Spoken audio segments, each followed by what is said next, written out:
in order for you to grow, you need to become the person you need to become in order to achieve everything else. So technical stuff, the underwriting and all of those great details, they're great, but that's the easy part.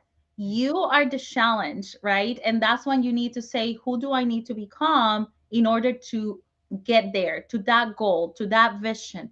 Right. And when you do that decision and you understand the changes, you humble yourself, it's like, okay, this is what I really need to do. And this is the people that I need with me.